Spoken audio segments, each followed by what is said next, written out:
आज सुबह उमा जी कुछ ज्यादा ही जल्दी उठ गई थी। रसोई घर में से लगातार खटपट की आवाज आ रही थी। यह आवाज उनके बहू बेटे के कमरे में भी जा रही थी।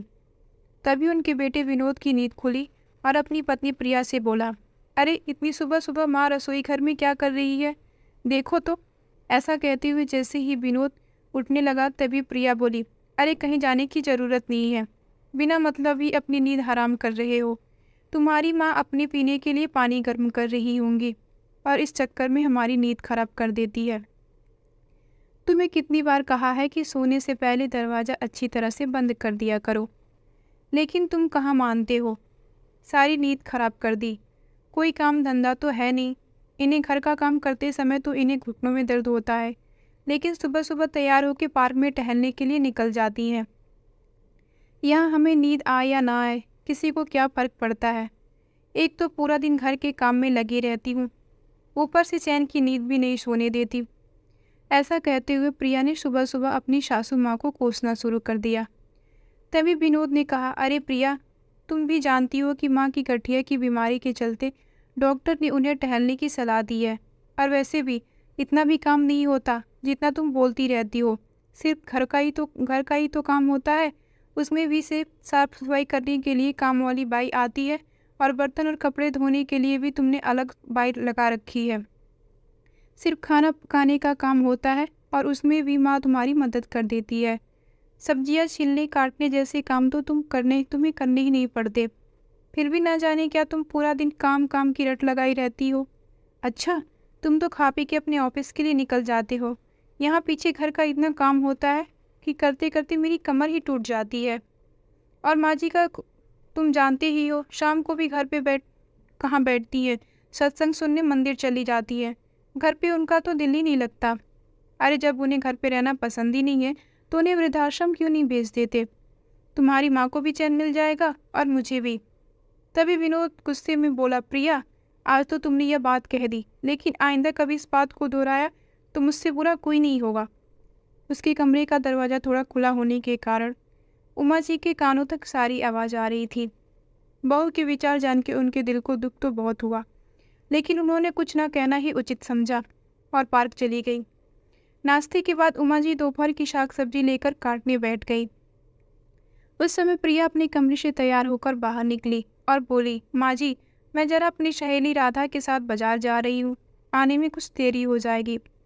तभी उमा जी अपनी बहू से बोली, बहू, मेरा चश्मा टूट गया है। अब विनोद से क्या कहूँ, वो तो सुबह जाता है और रात को लौटता है। तुम बाजार जा रही हो तो मेरा चश्मा तुम ही बनवा लाना। तभी प्रिया बोली, माँ जी, इस महीने में खर्चा बहुत ज़्यादा हो गया है, और मुझे भी अपनी सहेली की शादी के लिए शॉपिंग करनी है, इसलिए अभी टूटे चश्मे से ही काम चलाइए। और वैसे भी आपको कौन सा ऑफिस का काम करना होता है जो चश्मा के बिना नहीं कर पाएंगे। अगले महीने मैं आपका चश्मा बनवा लाऊंगी। तो उमा जी बोली, ठीक है बहू। प्रिया अपना पर्स उठाकर चलती बनी। चश्मे के बिना उमा जी बहुत मुश्किल से गुजारा कर रही थी।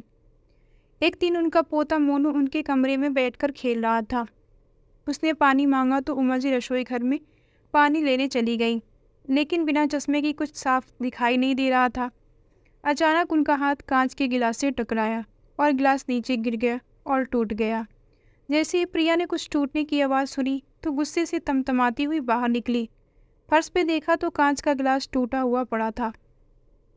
देखते ही आग बबूला होते हुए प्रिया बोली, भगवान ने दो दो आंखें दी है तो देखकर काम कर लेती आप। मेरा इतना महंगा इम्पोर्टेंट गिलास तोड़ दिया। मालूम भी है जब मेरी माँ ने दिया था, बिना मतलब इतना नुकसान कर दिया। प्रिया की आवाज़ सुनते ही विनोद बाहर आ गया। क्या हुआ प्रिया, इतना चिल्ला क्यों रही हो? देखो ना, तुम्हारी माँ ने मेरा इतना महंगा गिलास तोड़ दिया। जानते हो, ये मेरी माँ ने दिए थे। तभी विनोद ने कहा, गलती से टूट गया होगा, इसमें इतना चिल्लाने वाली क्या बात है। बिना बात के बतंगड़ बनाना तो कोई तुमसे सीखे। तभी विनोद ने अपनी माँ की ओर देखते हुए बोला, अरे माँ, आप चश्मा क्यों नहीं पहन लेती? इस कारण शायद आपको कुछ नज़र नहीं आया होगा। बेटा, वो मेरा चश्मा। अभी उमा जी बोल ही रही थी कि प्रिया बोली, भगवान जाने कौन सी दुनिया में गुम रहती है तुम्हारी माँ, बिना मतलब मेरा नुकसान कर दिया। बड़बड़ाते हुए प्रिया अपने कमरे में चली गई। इधर उमा जी को समझ नहीं आ रहा था कि आखिर उन्होंने ऐसा क्या कर दिया जो उनकी बहू इतना बरस पड़ी। दरअसल प्रिया पर अपनी तथाकथित मॉडर्न सहेलियों का काफ़ी प्रभाव था। उसकी अधिकांश सहेलियां या तो अपने सास ससुर से अलग अलग होकर अपनी गृहस्थी बसा चुकी थी, या फिर उन्हें वृद्धाश्रम भेजकर उनकी जिम्मेदारियों से मुक्त होकर स्वतंत्र जीवन बिता रही थी। उनकी देखा देखी प्रिया पर भी अपनी सास को आश्रम भेजने का भूत सवार हो चुका था।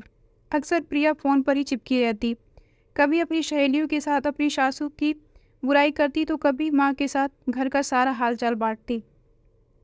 एक दिन जब प्रिया अपने घर की सारी बातें अपनी माँ को बता रही थी, तभी उसकी कुछ बातें उमा जी के कानों में पड़ी। थोड़ी देर बाद वो अपनी बहू के पास आई और बोली, बहू, अपने ससुराल की सारी बातें मायके में बताना अच्छी बात नहीं होती। इतना सुनने की देर थी कि प्रिया एकदम भड़क गई और चिल्लाते हुए बोली, माँ जी, आपको इतनी भी तमीज़ नहीं कि छिपकर किसी की बातें नहीं सुना करते? अपनी बहू की जासूसी करते हुए आपको बिल्कुल शर्म नहीं आई? प्रिया के इस तरह के व्यवहार से उमा जी एकदम सन्न रह गईं, लेकिन कहती भी तो किससे? वह तो समझने को तैयार नहीं थी और बेटे को वह परेशान नहीं करना चाहती थी, इसलिए चुपचाप अपमान का घूंट पीकर सहन कर गई।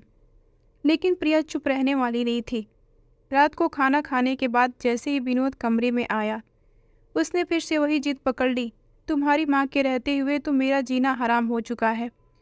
प्राइवेसी नाम की तो कोई चीज़ ही नहीं है। किसी से फ़ोन पर बात तक नहीं कर सकती मैं। छोटी छोटी सी बातों पर लेक्चर सुनाने चली आती हैं। तुमसे कितनी बार कहा है कि अपनी माँ को वृद्धाश्रम भेज दो, लेकिन तुम वो कि सुनते ही नहीं। अरे, वृद्धाश्रम इन जैसे बूढ़े लोगों के लिए ही तो बना हुआ है, और फिर तुम्हारी माँ को भी अपनी उम्र के लोग मिल जाएंगे तो उनका दिल भी लगा रहेगा। तभी विनोद बोला, प्रिया, बड़े बुजुर्ग अगर कुछ समझाते हैं तो हमारे भले के लिए समझाते हैं, लेकिन यह सब बातें तुम्हारे दिमाग से बाहर है। और मेरी एक बात कान खोल के सुन लो, मैं अपनी माँ को कभी वृद्धाश्रम नहीं भेजूंगा। तुम नहीं जानती कि मेरी माँ ने मेरे लिए कितने त्याग किए हैं, और आज जब उन्हें मेरी ज़रूरत है तो मैं उनका ख्याल भी ना कर सकूं, तो लानत है मेरे बेटे होने पे। तभी प्रिया बोली, बस तुम्हें तो अपनी माँ के अलावा इस दुनिया में कोई दिखाई नहीं देता। फिर विनोद ने कहा, प्रिया, तुम नहीं जानती कितनी मुश्किलों से मेरी माँ ने मुझे पाल पोस के बड़ा कर किया है। खुद भूखे रह के माँ ने मुझे भरपेट खिलाया है। मैं केवल 10 साल का था जब पिताजी की मृत्यु हो चुकी थी, और उसके पश्चात माँ मुझे अकेले छोड़कर कहीं नौकरी भी नहीं कर सकती थी। इसलिए उन्होंने घर से ही टिफ़िन सर्विस शुरू की, और शाम को जो कुछ भी थोड़ा समय बचता, उस समय मुझे पढ़ाने के साथ साथ स्कूल के छोटे छोटे बच्चों को भी ट्यूशन देती थी। दिन रात मेहनत करते हुए माँ ने मुझे इस मुकाम तक पहुँचाया है कि मैं आज इज्जत भरी ज़िंदगी जी रहा हूँ। भले ही माँ के पास इतने पैसे नहीं थे, लेकिन फिर भी मेरी हर एक डिमांड को पूरा करती थी मेरी माँ। कहते कहते विनोद की आंखों में आंसू आ गए और बोला, प्रिया, मैं सारी दुनिया को छोड़ सकता हूँ, लेकिन अपनी माँ को कभी नहीं। विनोद की बातें सुनकर प्रिया भी उस समय चुप हो गई, और उसके बाद कुछ दिनों तक घर में शांति रही। लेकिन जैसे जैसे समय बीतने लगा, प्रिया का वही बर्ताव फिर से शुरू हो गया, जिस कारण विनोद फिर से परेशान रहने लगा कि आखिर वह प्रिया को कैसे समझाए। एक दिन प्रिया ने अपने घर पर अपनी सारी सहेलियों को बुलाया और अपनी सासू माँ से कहा, माँ जी, आज मेरी कुछ सहेलियाँ घर पे आ रही हैं। आप स्नैक्स बहुत अच्छे बनाती हैं, तो आज आप ही उनके लिए चाय और स्नैक्स बनाना।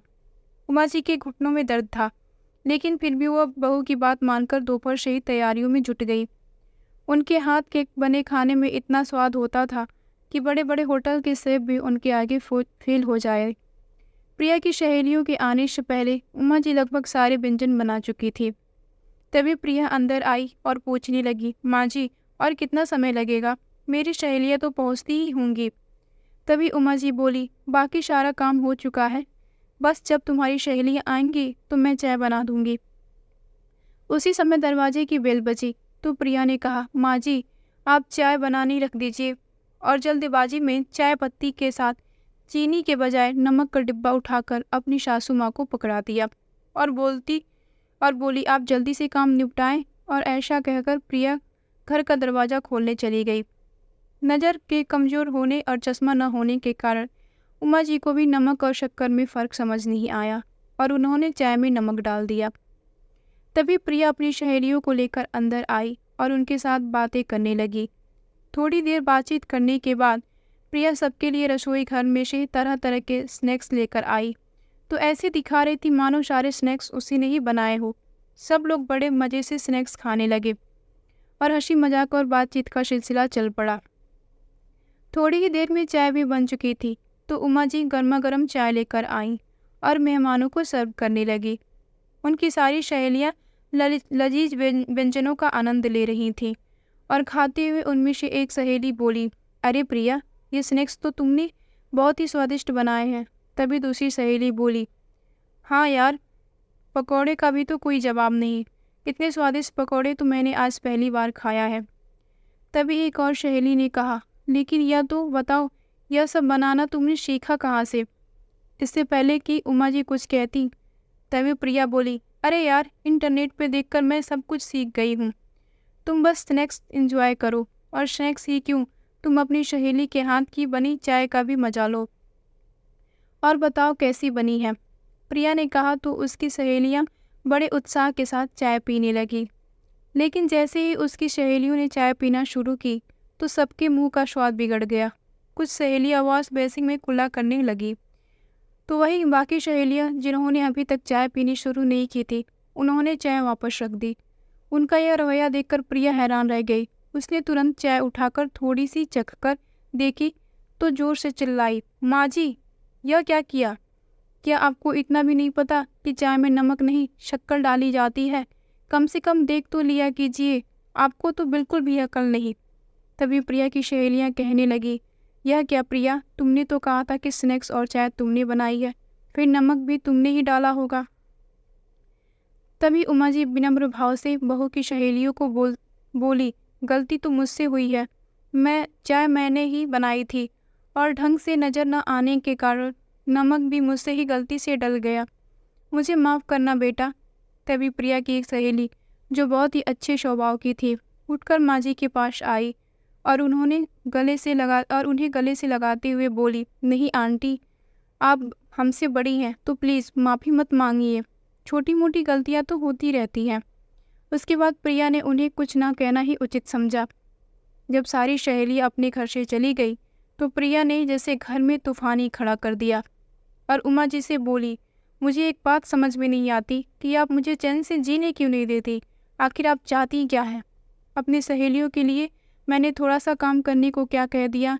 आपने तो पूरे नमक का डिब्बा ही चाय में उड़ेल दिया। अगर कुछ नहीं बनाना था तो बोल दिया होता, लेकिन इस तरह मेरी बेइज्जती करवाने की क्या ज़रूरत थी?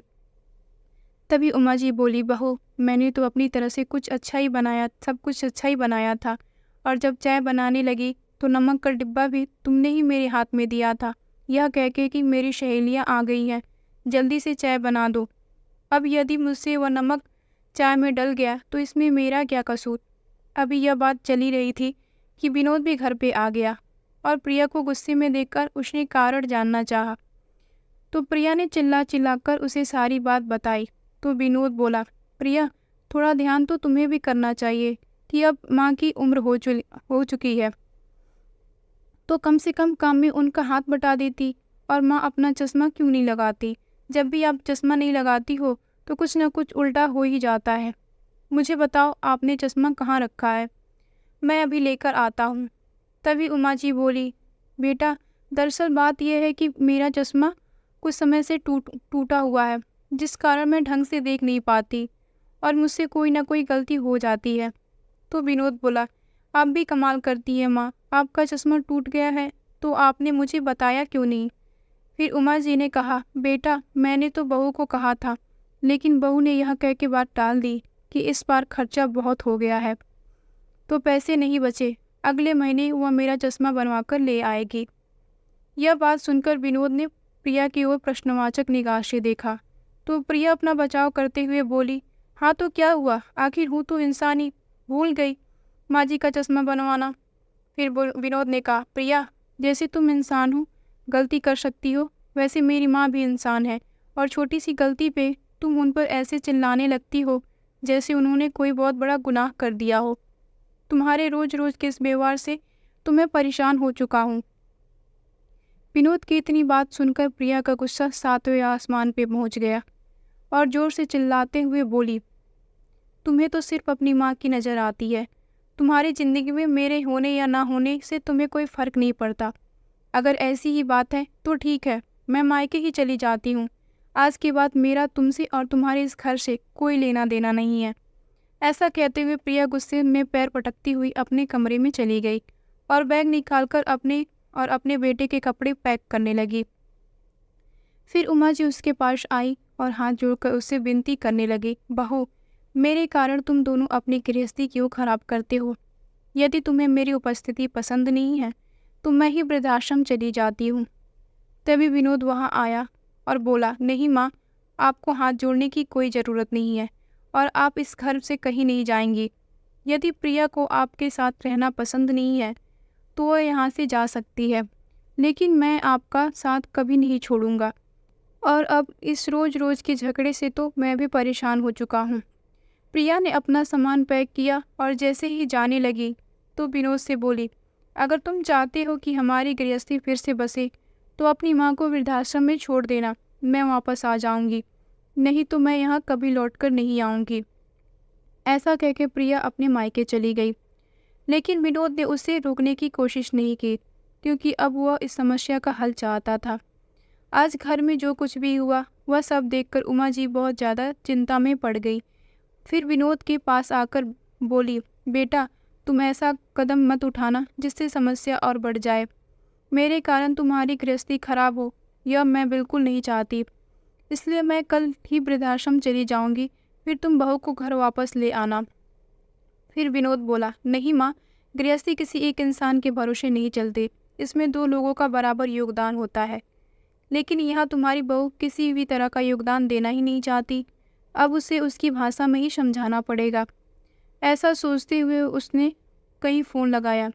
उधर प्रिया जब ससुराल से झगड़ा करके अपने मायके आ गई तो उसके माँ बाप को उसकी चिंता सताने लगी, परंतु किसी ने उसे कुछ नहीं कहा। 2 दिन उसकी भाभी ने भी उसकी खूब खातिरदारी की, मगर तीसरे दिन जब प्रिया अपने माता पिता के साथ बैठी हुई थी तो उसकी भाभी ने खाना लगाया। खाने की प्लेट देखते ही प्रिया के पिता उसकी भाभी से बोले, बहू, सब्जी में तेल बहुत ही ज़्यादा है। तुम्हें तो मालूम है कि मैं ब्लड प्रेशर का मरीज हूँ, इसलिए तेल थोड़ा कम डाला करो। तभी उसकी भाभी गुस्से से बोली, पिताजी, यह तो आपका रोज़ का काम है। कभी आपको सब्जी में तेल ज़्यादा लगता है तो कभी चाय में शक्कर, और कुछ नहीं तो सूखी रोटी का रोना लगते हैं। मैं तो परेशान हो गई हूँ इस रोज़ रोज़ की किटकिट से। बिना रुके सारा दिन घर का काम में लगी रहती हूँ और ऊपर से आप लोगों की यह टोका टोकी। और फिर प्रिया की ओर देखते हुए उसकी भाभी बोली, आए दिन घर में कोई ना कोई मेहमान आ जाता है तो उनकी खातिरदारी का जिम्मा भी मेरे सर पे डाल दिया जाता है। ना तो मुझे यहाँ प्राइवेसी मिल पाती है और ना ही मैं आपके हिसाब से अपने हिसाब से जी पाती हूँ। अब मुझसे नहीं हो पाती आप सब लोगों की खातिरदारी। मेरी अपनी भी ज़िंदगी है जिसे मैं आराम से जीना चाहती हूँ। थक गई हूँ सारा दिन आप सबकी नौकरी करते करते, अब मुझे आप लोगों से अलग रहना है। प्रिया अपनी भाभी की ऐसी बातें सुनकर हैरान रह गई। फिर बोली, भाभी, जरा सी तो बात है, आप इतना गुस्सा क्यों कर रही हो? तभी उसकी भाभी बोली, दीदी, आपको बीच में बोलने की कोई ज़रूरत नहीं है, यह हमारे परिवार का मामला है। आप अपना घर देखिए, आप इस घर की मेहमान हैं तो मेहमान ही बनकर रहिए। फिर प्रिया गुस्से में बोली, भाभी, आपकी हिम्मत कैसे हुई मुझे मेहमान कहने की? इस घर की बेटी हूँ मैं, मेरा भी घर पे पूरा हक है। तभी उसकी भाभी कड़कती आवाज़ में बोली, जी नहीं दीदी, यह आपका घर नहीं है। आपका घर तो वह है जिसे आप छोड़कर यहाँ आकर बैठ गई हैं। अपनी भाभी के ऐसे बोलते देख प्रिया तो उसे देखते ही रह गई। उसे अपनी भाभी का यह व्यवहार बहुत बुरा लगा। फिर थोड़ा संयम रखकर प्रिया बोली, भाभी, लेकिन पापा ने ऐसा भी क्या कह दिया जो आप इतना चढ़ गई और अलग रहने की बात कर रही है? मुझे तो हैरानी हो रही है, आप तो कभी ऐसी नहीं थी। आप तो हमेशा हंसते हुए सारे घर का काम करती थी और माँ बाबूजी दोनों को खूब इज्जत देती थी। लेकिन अब ऐसा क्या हो गया कि आप पिता समान अपने ससुर के साथ ऐसा बुरा व्यवहार कर रही हैं? तभी प्रिया की भाभी बोली, क्यों, इसमें हैरानी वाली क्या बात है? आजकल तो कोई भी लड़की अपने सास ससुर के साथ रहना ही नहीं चाहती।